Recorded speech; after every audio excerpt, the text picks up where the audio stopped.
For those that don't know, this is part 1 of a multi-part series on the country of Ryzan. However, if you haven't seen it yet, I would very much recommend first watching part 0, All Who Came Before, which covers, well, I think you get the idea. Like with that part, all of this occurred on the Stoneworks Minecraft world building server. For anyone interested, I highly recommend joining the Discord and server IP listed below. They're about to launch the 3rd brand new world of Kylorn, which promises even more world building in RP than ever before. But now, without further ado, let's begin.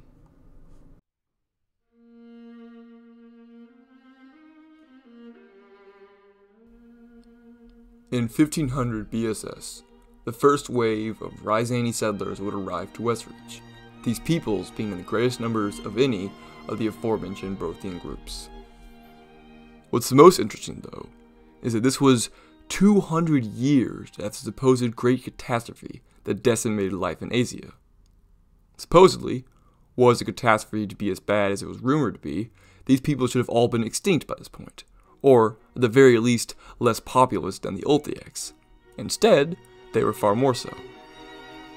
That being said, there were still clear signs that something had devastated Brothian society. It is true, the Olthiacs were an outlier of technological and cultural development among the other Brothian tribes, but that is not to say they were centuries ahead of their peers. Supposedly, had the Ryzani remained unimpeded in Asia, they should have developed at least to the point that the Olthiacs were upon their exodus 200 years prior. However, this was not the case. Instead, it seemed that Brothian society had in fact regressed past even the point of the Bardonians. The written word had all but disappeared from Ryzani societies, the relatively simplistic yet still prevalent social hierarchies having suffered a similar fate, instead being replaced with familial clans. Bronze tools had given way to crude iron weapons, the fumed chainmail shirts entirely left to furs and leather. So of course, the question is, what the hell happened? And the answer is, we have no idea. Whilst we know the catastrophe was not quite as bad as previously thought by the Olthiacs, it certainly seemed incredibly destructive to Brothian societal structures, completely upending them on their heads. The written word only being slightly maintained by a very, very select few books held on to by the dedicated clergy who, even then, still often didn't even know how to read these books, many of the inconsistencies in modern Ryzani history being from the tales these priests simply made up while they pretended to know how to read. Additionally, instead of sailing straight southwards from Asia to Siltor, the Ryzani came down hugging the coast, showing much more caution, not to mention lack of knowledge of seafaring, as compared to the tribes that came before. This is not to say they had regressed to the point of savagery. The Ryzani still maintained their tales and stories of old, instead just through verbal tradition as opposed to the written word. This created large inconsistencies in the stories told by the Ryzani, but still ensured they survived their new home in the south. When the Ryzani met their brother tribes in Westreach, they flooded into the land, at very first contact being accepted by some idealist Olthiac lord, wishing to use the Ryzani numbers to upset the status quo, as had been the case twice prior. However, this acceptance would soon dissipate, as more and more Ryzanis came. Taras called their armies in, and, deploying their powerful fleets, managed to keep the Ryzanis from making a beachhead on Olthiac shores. This did not, in fact, get rid of the Ryzani migrants. After all, nothing could. The numbers were simply too great. Instead, the Ryzani would simply move around the Olthiacs, being deflected around either side of the Golden Hills, starting what is currently known as the watershed effect, with Ryzanis pouring around the Olthiacs like, well, rain on the roof of a watershed. This disruption to the migration of the Ryzanis is believed, in the present day, to, along with their descent back into familial clans, be the primary reason for why the Ryzanis are so much more divided than their Brothian brothers, a clear and present difference forming amongst these Ryzanes who ended up getting deflected westwards through the forest of Ereska or eastwards through the Great Bardonian Plain. Through the Epic of Caelus, a religious text of the Toscanistic Church, we gain a look into the history of Tossograd and how the city came to be. In the epic, it states that the lands they inhabited, believed to have been originally in roughly this region, were divided amongst several warring tribes and families. Sound familiar? The largest of which were the Tossans and the Ultians. For a couple of centuries, much like back in Asia, this land stayed in constant conflict between these warring tribes. However, eventually, the god of the Tossans, Caelus, would grant his followers a great boon to win the everlasting war for dominance. This would be, as the epic states, a great crown of which controlled the winds. The chief of the Tossans would use his crown to win the war against the Ultians. However, the power proved too great, destroying nearly every Ryzani tribe south of the Golden Hills, as well as himself. Then, the god Caelus, feeling intense regret for his actions, which makes sense, he did kind of give a barely feudal society what basically amounted to a wind nuke, appeared to the Tossans with the avatar of an eagle, and led them southwards down the lands they ravaged, to the place where the Tossans would establish the city that would shape the history of all Brothian peoples to come, Tossograd. With their newfound home, and a complete lack of enemies due to a certain accidental wind-based genocide, the Tossograd was able to expand unimpeded. The absolutely leveled forest of their countryside, providing vast amounts of lumber and exposed game with no trees left to hide in. Through the centuries, the city would flourish, its key coastal position on the Quay of Shifting Sands making a prime trade choke point for goods going to and fro the region. Additionally, hearing of their success, the survivors of the other ravaged tribes began flocking to Tossograd, creating a massive population boom. In just a few short decades, it would become a rapidly advancing powerhouse in the region. This was aided by the fact that, because of the power demonstrated by the Tossans with their god-gifted crown, the other tribes would rapidly leave behind their old gods and converted to the followers of Caelus, this religion being dubbed Toscanism, after their founders. Furthermore, with their city and country filling more and more by the day with non-Tossans, they could no longer call themselves Tossans, as that was the identity of the old familial-based clan. An identity that no longer fitted in with a society increasingly dominated not by tribal customs and ancestral traditions, but by a common language, a growing clergy, and the seedings of a feudal society. Instead, Tossan would over time develop into a term that referred solely to the monarchy that controlled the land, or House Toss. But what would the people be called? And furthermore, what would the country be called? It is at this point that the all-encompassing term Ryzani arises. It is unclear what exactly the word means, however, it is believed to mean of our people. With this word, it is here that the modern Ryzani identity arises, no longer based on family, but on a common belief system, a common language, and above all, a common heritage. Throughout Rathnir's history, there have been a great many states who believe so fervently in their faith that they would force their belief in this faith with absolute vigor. However, among these states, one reigns supreme as, at least as far as I've seen, the most singly, intensely religious state in all of Rathnir. That state is Volgoda. The Volgodans are, to say the least, one of the oddest examples of the Brothian people. They, like the Tossans, would be repulsed eastward through the Greater Bardonian Plains by the Ulthiacs. However, because of this, many people assume, incorrectly, that the Volgodans must be a high Ryzani people, like every other tribe that migrated eastwards. This, could not be further from the truth. Linguistically speaking, the Volgodons are about as similar to Ryzanes as the Ryzanes are to the Bardonians, i.e., not really that much.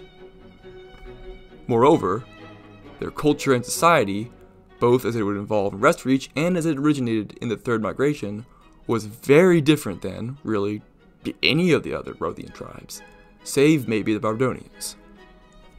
See, the Volgodons, much like the other Rothians, were descended from tribal societies ruled by religious preachers. However, unlike the other Rothians, these religious preachers ruled far more power than the chiefs or the elders. They, like the Bardonians, were led by prophets and clergy, their word proving absolute law in Volgodon society. The Volgodons would settle west of present-day Tozgrad, however, would quickly flee eastwards into the forest, being displaced by the Altians. Of course, little did they know, this act of violence would save them from a much greater act of violence, that being the one that, killed the Altians and everyone else in the region. But they were not to be safe forever, as eventually, with the rise of Tozgrad and expansion of their state, they would be displaced yet again, across the swamplands and into the mountainous Volog Peninsula. Luckily for the Volgodons, despite being mountainous in nature, the Dwarves had let this land alone for reasons we really aren't sure of. However, the universe, intent on being a massive dick to the Volgodons, would, after a century of building up, replace the non-existing dwarf threat with a different one, a Volgodon threat. It was here a new player arrived at the Volog Peninsula, being the Holy Order of Volgodon Knights. And they turned that whole religious devotion thing up from a factor of about 8 to maybe 19. Believing to sense chaos in the land, the Knights slaughtered the inhabitants of the peninsula, the church doing nothing to protect the people, as, despite the Knights having effectively taken over the country, they still allowed the Holy Order of Volgodon missionaries to rule the country in tandem with them, so long as they didn't raise any complaints, do anything the Knights told them to do, taught the wrong type of Volgodon beliefs, preached too little, preached too much, or just looked particularly chaosy that day. Still though, this agreement was a hell of a lot better than the one the peasants got from the Knights. When the Knights took power, they ruled with an iron fist, stomping out all forms of dissonance. All those who wouldn't accept the Knights' interpretation of their faith were often brutally murdered or tortured, and cruel rituals meant to exorcise them. They did all this because of deep-seated beliefs that chaos was a corruptive force in the world, and it was their internal duty to rid the world of its influence. Before the rise of the Knights, Volgodons had begun a process of slow cultural reintegration with the Ryzanes to the west, after a century of isolation. But as soon as the Knights took control of the society, they immediately did everything in their power to not only return to isolationism, but to sever all ties that had been slowly built over time. This was heavily influenced by the Knights' viewpoint on any and all outsiders, believing them to be chaos-ridden heretics, with them having even lesser views on non-humans and pagan animists. For the next few centuries, might as well have been like Volgoda wasn't even there, as in all matters politically, societally, and culturally, they pretty much weren't there. The only interaction any of the outside world had with Volgoda was the occasional threat of violence, usually over the islands surrounding the Volog Peninsula, including Spurdos Island in the Green Bay and Emerald Isle, which, for much of its history, would be claimed by Bardonia, whom was completely unmoved by Volgoda's threats. Quite frankly, the only people the Holy Knights were even close to friendly with were the counties of Ultiaca, partially due to their distance and similar enemies. They were the only outside power allowed to trade with them, although, that being said, both parties often found this trade interrupted by Nova Balreska, who, sitting at the pinpoint through which trade from the north could reach the south, were very unhappy with their two rivals getting all chummy. Of course, these efforts were often in vain, with the Ultiacs simply deciding to go around Balreska by smuggling caravans westward through the greater Bardonian plain, to the great ire of the Balreskans. Despite this land still being claimed by the Bardonian government, there was very little oversight here, and the pre-existing Rysani communities left behind from the high Rysani's migration through the region provided an ample network of peoples and knowledge to get from the Phogosian Sea to the North Ship Sea. Additionally, this can be seen with the settling of some Ulthiac cities in the region, such as Angel's Peak. This trade network, nicknamed the Volog Network, would much more importantly than the relationship between Nova Balreska, Volgoda, and the Ulthiacs be incredibly important for the establishment and shaping of the community. The continued wealth and non-Bardonians passing through the region would allow it to maintain its identity in the face of the spreading Bardonian culture, as well as granting the peoples here a fierce spirit of independence that would come to shape the region for many centuries to come. In contrast to the Volgodons and High Rysanis, the Balreskans would migrate west around the Ulthiacs through the forest of Reska, alongside other Low and West Rysani groups. We're not entirely sure about their early history, as much of it's lost to history. However, we know that eventually they would come to settle in this region, establishing various coastal port cities to escape the harsh, arid environment of the hinterland. Because of their harsh geographic position, many of these Low Rysani settlements, while inhabiting some of the most prime real estate for trade routes between regional powers, such as the Dwarfs of Erebor and the Dune Elves of Ashura, they could amass fairly respectable amounts of money, but were still quite underdeveloped. Almost all the money these ports acquired would be siphoned off by the government for the purpose of trying to get something to grow out of the barren, inhospitable land, so that they would not be so reliant on foreign exports of food. One settlement that didn't have this problem, though, was Balreska. Balreska was positioned right on the Detsuin Strait, already given an increased brokering power even when compared to the other Low Rysani settlements. Additionally, the island they were on, dubbed Duck Island by modern Arlenorians, was, unlike the land just west of it, actually arable. Because of this, the Balreskans were not bound by the same trade relationship that continually drained the resources of the other Low Rysanis. The lords and merchants had free coin to do with whatever they wanted. That being, build a large and advanced navy to protect trade routes so vital to their wealth, and to look at the process that kept the other Low Rysanis down, and try to get in on the action themselves. This would prove a successful investment, neighboring Low Rysani settlements shifting their grain focus abroad to the much closer Balreska, whom they had a shared language and culture with. Truly, as the Balreskans became wealthier and wealthier, their ties and dominance over their neighboring settlements became stronger and stronger. It looked as though Balreska had all the right pieces for building a great seafaring empire. They even managed to create colonies themselves, placing settlements in the Scotland Isles as to advance their sphere of trade control out further into the Phogosian Sea. Now naturally, this was when disaster struck. In 1200 BSS, the priests of Balreska ran to the lords of the burgeoning empire, begging them to close the gates of the city and pull the navy in to protect the city.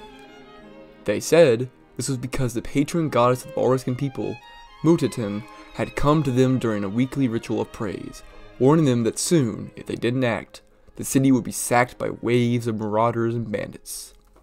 These warnings, of course, worried the lords.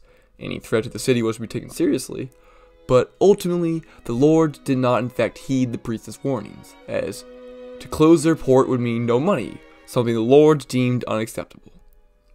The priests then pleaded to at least bring in the navy to protect the city, but this too was ignored, as it would leave their convoys vulnerable. Now, that being said, to compromise, Balreska did garrison a few extra ships than usual in their harbor.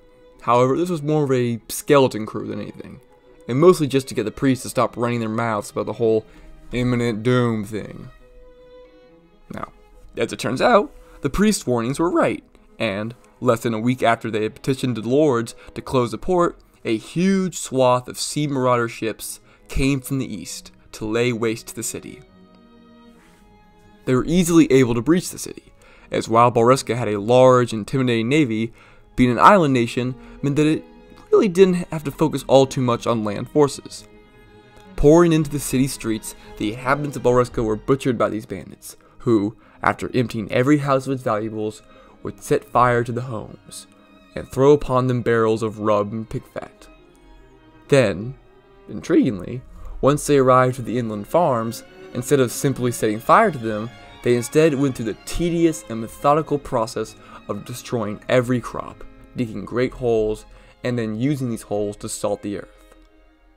This is surprising, as the process by which one had to do all this was incredibly time-consuming, not to mention counterproductive to someone who, raiding purely for resources, wouldn't have any need to do this, as, quite frankly, it was usually smarter to keep the farmlands alive, so that the cities can regrow their harvest just in time for the next raid. Because of this, it is believed that this is perhaps not a random, out-of-the-blue attack by the Sea Marauders, but instead a paid attack, the number one suspect being Balreska's trade rival in the K at the time, Tosigrad. Regardless though, with the sack and pillage of the city, the remaining Balreskans were forced to flee the city as to avoid slaughter.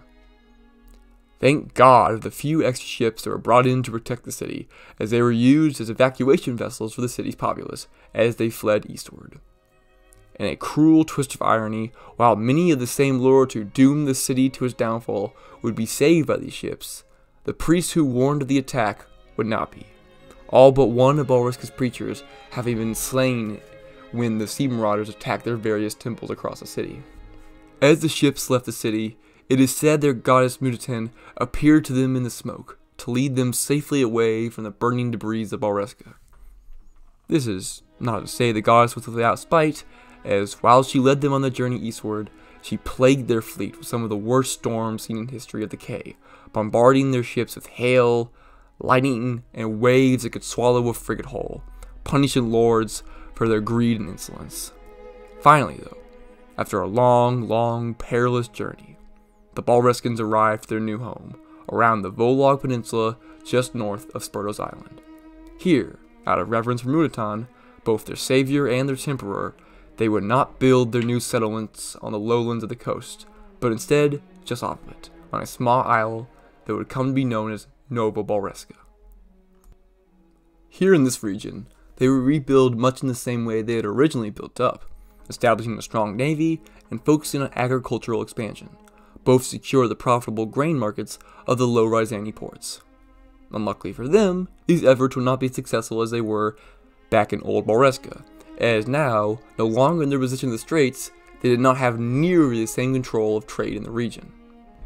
Not to mention, almost as soon as they left, the vacuum left in the grain trade by their absence was very quickly filled by competitors such as, you guessed it, Tosigrad.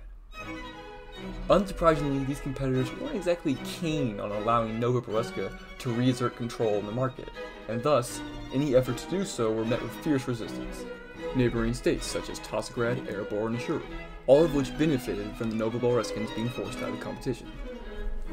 Speaking of Erebor, within a couple centuries, Nova Balreska gained surprisingly close ties with them, the two often being found on the same side of conflicts, primarily against the expansionistic Ryzan, whom they both bordered, and the militaristic Volgoda, whom, while was much more the rival of Balreska than Erebor, still heavily displeased the dwarves of Erebor with their prejudice against non-humans.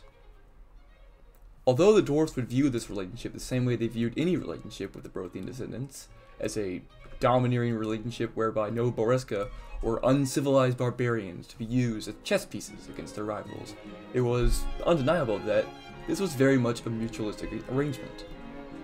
The purely armed dwarven soldiers would achieve victory on the land, and the large, well-equipped Nova Balreskan fleet would achieve victory on the seas. Sadly, we know little about the early history of the Balreskans. However, this does not mean no records exist on early history, as from a Tosigrad trade ship log, we were able to get some small insight into what might have been.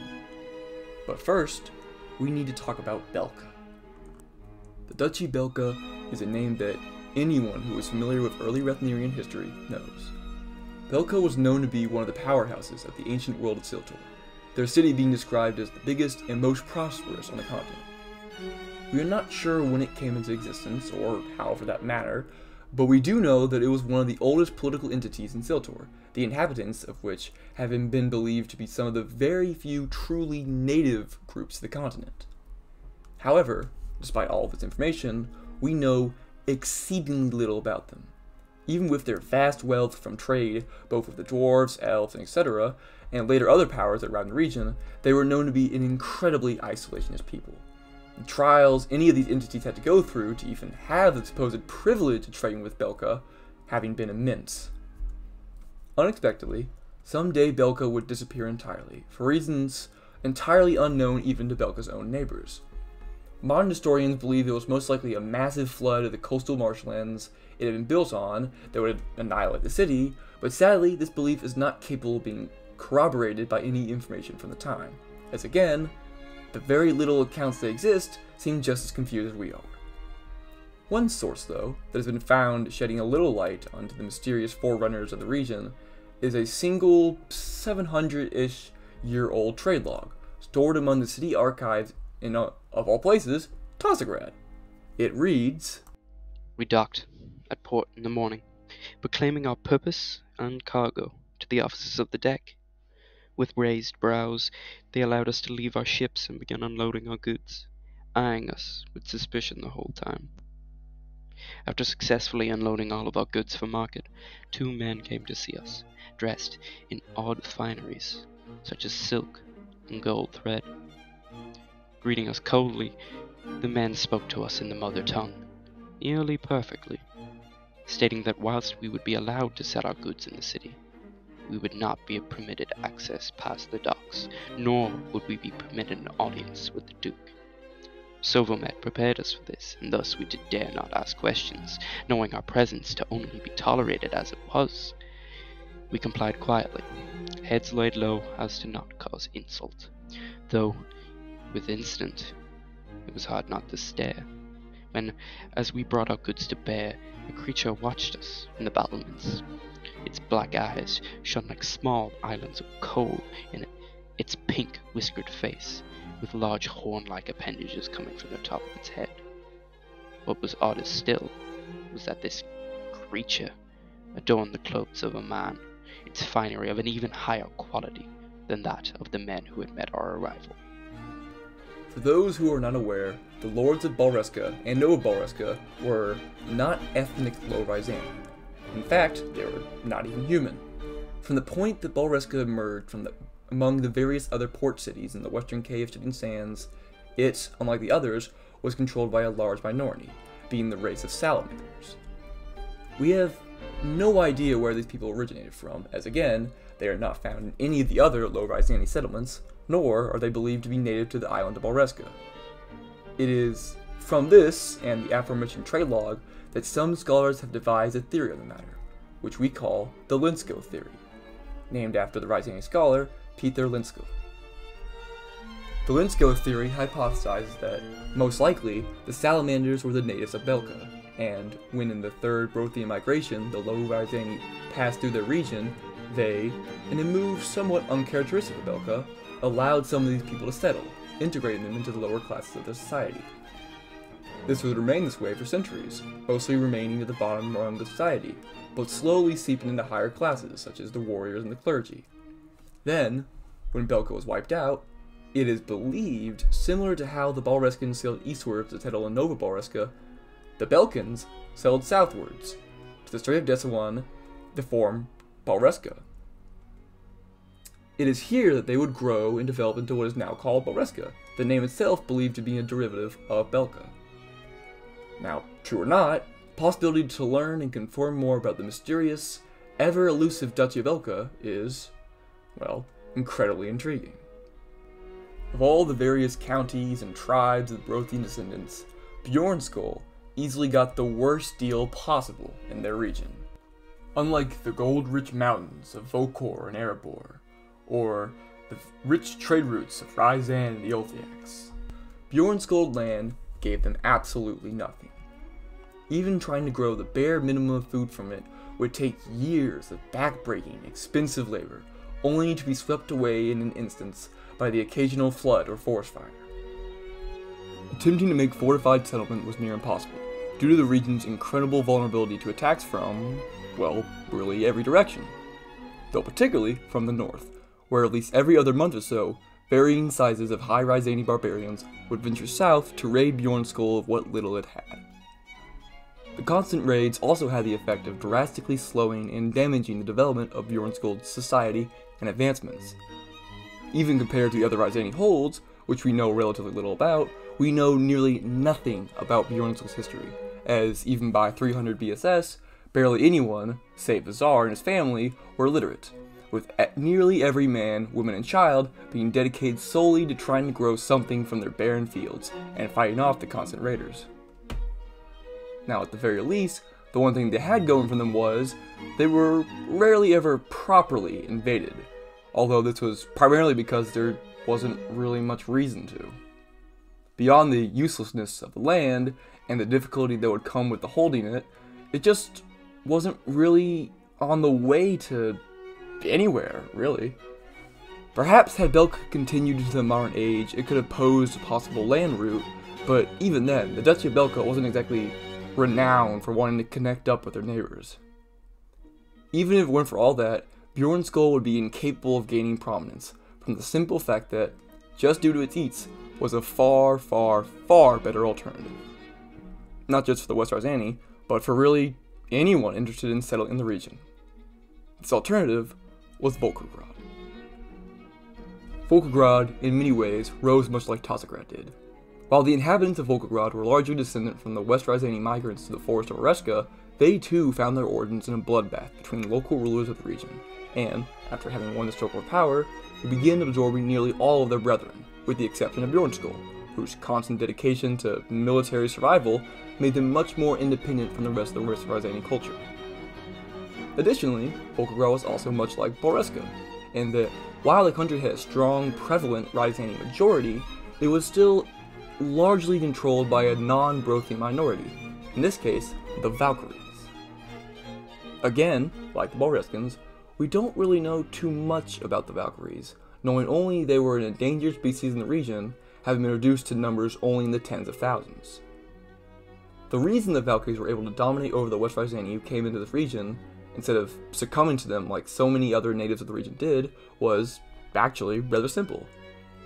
Volkograd had walls. This may seem to be a rather small factor, but in that time, in that region, having strong, fortified walls meant everything. Without them, the state would be vulnerable to pillaging and raiding by outsiders, which, with the position on the west side of the Golden Hills, and the larger number of barbarian groups that came with it, was a very large problem. And, as seen with Bjornskjöld, if your town was always under constant siege by raiders and bandits, then it can't exactly prosper, and will often be stuck in a cycle of poverty. With walls, however, the Valkyries could not only achieve stability and growth for themselves, but could offer this stability and growth to outsiders, in return for them working the land, paying taxes, and indebting themselves to the state. Volkor would find itself welcoming these settlers by the wagon load, understanding the value of increasing their population and workforce. Volkor would even, in a move very seldom seen in both Brothian and non-Brothian societies at the time, allow some of these more well-off or connected individuals to purchase land for themselves. Although this is not to say they viewed them as equals by any means. The vast majority of these migrants being stuck in the bottom of the social strata as serfs, and none being on the level of the Valkyries. Serfdom may not exactly be the pinnacle of high living, but for many West Rysanis, it certainly won out against the seasonal slaughter by nomads and brigands. Furthermore, Volkor would be able to accumulate vast sums of wealth, in the same means that many of their neighbors did, by establishing mining towns in the, although rapidly dwindling, still gold-rich mountains of the dwarfs. Now, Erebor, the dwarven hold to which Volkor shared their eastern border with, and who was used by the Volkorites as their mineral cash cow, was obviously none too pleased with the Volkorites pecking away at their precious reserves. However, while Erebor had initially offered strong resistance efforts by the Volkorites to expand to the Golden Hills, eventually, after the fall of Flammedon, the High King of Erebor found that it was simply no longer worth it to send their armies northward, to deal with a couple gold miners on the edge of their territory, especially when the much more worrying threat of Ryzan existed to the south. This began a precedent whereby, so long as Volcor didn't step too far in, they could establish stable outposts in the peripheries of the Golden Hills. That being said, Volcor would still always be looking for opportunities to challenge the status quo, carefully biding their time and strafing the hold in the region until then. Another very interesting aspect of Volcor was their societal structures, their kingdom adopting a complex hierarchy through which they would view the world. Firstly, there was the Volcorites themselves, which were inevitably the highest pinnacle of civilization and dominated above all others. Following that were the non-Volcorite West Ryzanis, such as those of Bjornskul, as well as any of the elves, such as those of the Celestial Elves from Orlanor Volande. Next, all the other Ryzani groups, and then finally, the dwarves, whom they remained rivals with for many centuries. Well, actually, there was one more group, one that would fall beneath even the eternally hated dwarves of Erebor. One that the Volcorites despised so much, their hatred of these people would come to define much of the modern politics of the region today. Who were they? Why, the Nefsk, of course. As you may recall, 900 years ago, when the final waves of Brothians migrated southwards and were repulsed outwards by the Ultiax, some of them would be pushed eastwards through the greater Bardonian plains. These, of course, majoritarily being the High Ryzani peoples. While we already discussed the Tassans that would settle at the southern tip of the region, what we haven't discussed are those High Ryzani that ended up settling in the mountains, flooding through the small river valley between the towering mountains, such as the Dandel Pass. These High Ryzani would develop very differently from those in the south, being cut off from the outside world by the mountains that surrounded them. Sometimes, isolation has its benefits, allowing nations and peoples to build up on their own, though, on the other hand, it can also be very detrimental. They didn't have access to the same trade routes that carried innovation and new technology from all around the world in the south, instead only have access to the dwarves who bordered them having no desire to trade with these savages. Because of this, true civilization arrived late to this region, the people living within it maintaining much the same lifestyle as they would have in Asia, being semi-nomadic herders. They would not make their food, but take it, either by hunting and herding animals of the region, or by raiding the satellite civilizations around them, such as the West Ryzani of Volcor and Bjornskul, the Ultiax, the Asconians, the Carthians, etc. They would also attempt to raid the surrounding dwarven holds, although the natural geography of these dwarves gave them little success. Among the many diverse tribes in the region, there is one in particular we must keep our eyes on, that being the Nevsk. To the untrained eye, the Nevsk peoples may have seemed no different than any of the other High Ryzani tribes of the region, and, in large, they weren't. For much of their history, they were illiterate semi-nomadic raiders, following their own paganistic pantheon of gods, much like all the other tribes. In truth, to this day, we are still not entirely certain what allowed them to come out on top over the other tribes of the region. That being said, the most likely explanation is, quite simply, they were the first of the High Ryzani to truly settle and become an agricultural society.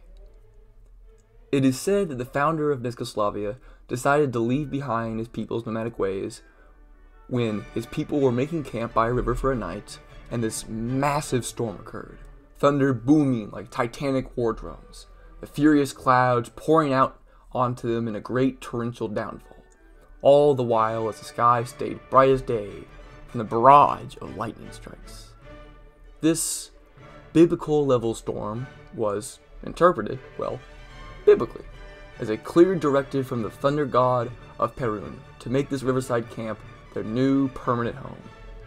And so they did, settling the first Nevsk city of Neskograd.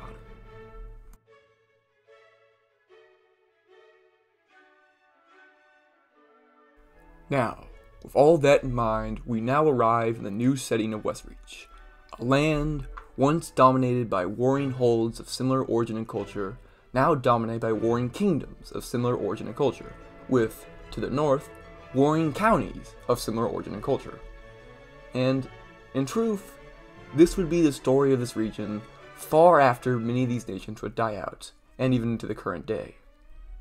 War, division, and secession, the same scenario playing out again and again, century after century, for years to come. Of course, while the situation would never truly change, it would certainly evolve, both the political, societal, and situational aspects developing throughout the ages. Perhaps the biggest change, however, would be in 300 BSS, where a Toss would come to the throne of Nova Boriska, and, within a few generations, Tossgrad and Nova Boriska, historical rivals in both trade and territory, would be united together under one banner, the banner of Ryzan.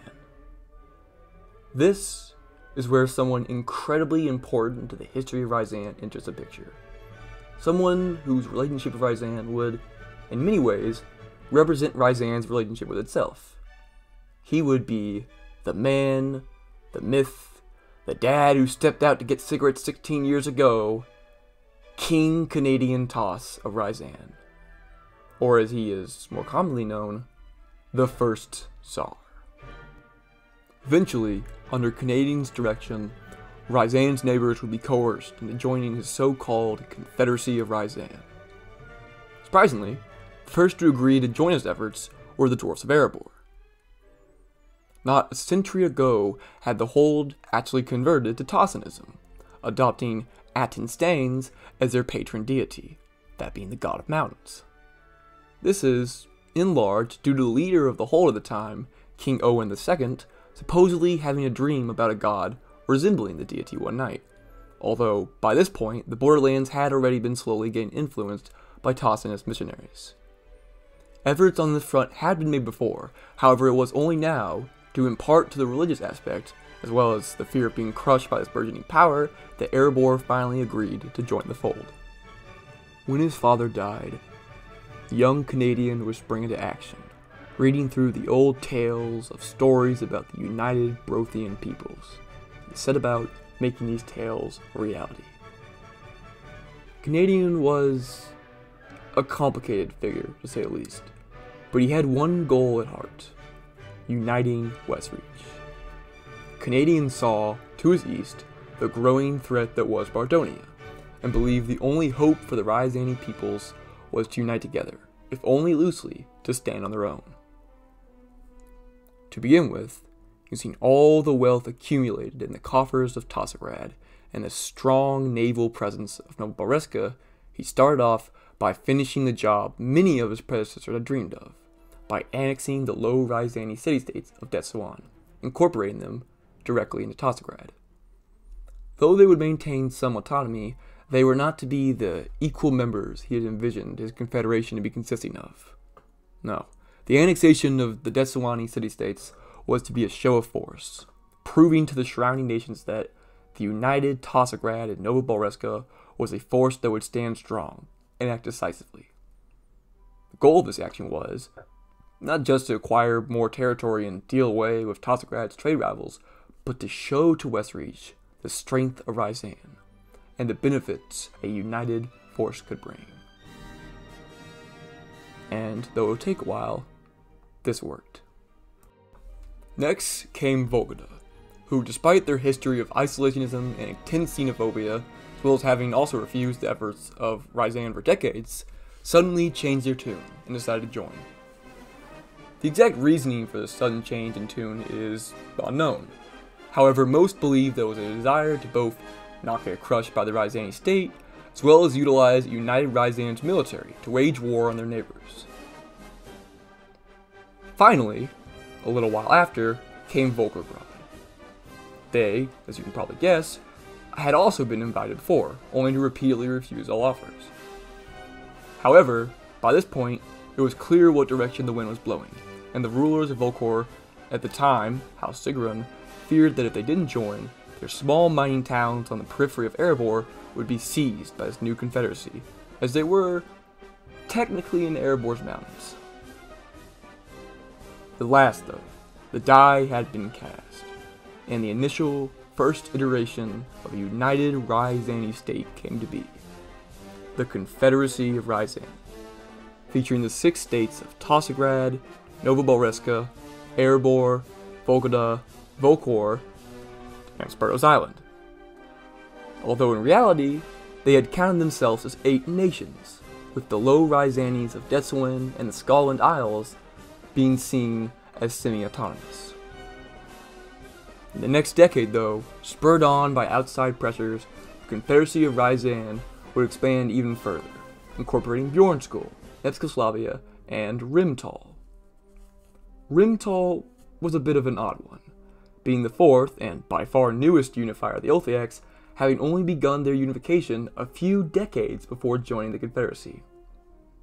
They themselves arrived in Westreach a couple centuries prior, as they had originally been an Olthiac crusader state called Neril, settled during the Olthiacs' anti-greenskin crusades under the Ginkins. After the Orcs of Limba forced them out of Narl, they, under the famous one-eyed Count Radozis, settled Rimtal back in the Olthiac homeland.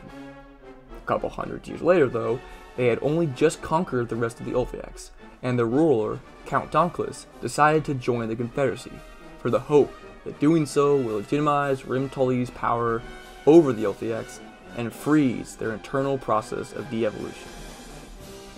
Soon after this, the Confederacy would make its first, less friendly acquisition. Perhaps to appease the Volgodans, or simply to assert their growing authority, the Confederacy of Ryazan waged war on the dying embers of what was once called the Dominion of Ashura. While I could, and perhaps will make a short video on this, I'm only going to keep things brief for now. The short of it was an overwhelming Ryazani victory, the Ryzanis annexing all the way down to the Sneed Peninsula, and incorporating all of this into the new Duchy of Outlam.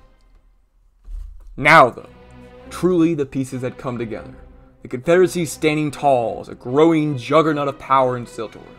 From coast to coast, they had united the disparate Ryazani peoples, brandishing a united Ryazani flag, a flag adorned with 13 stars. A confederacy that within contained such incredible diversity, from the Volgodans, Olthiaks, Dwarfs, High Ryazani, Low Ryazani, West Ryazani, Dunel, Sneeds, Viridians, Taku, Northus, Bardonians, hell, even Spurdees.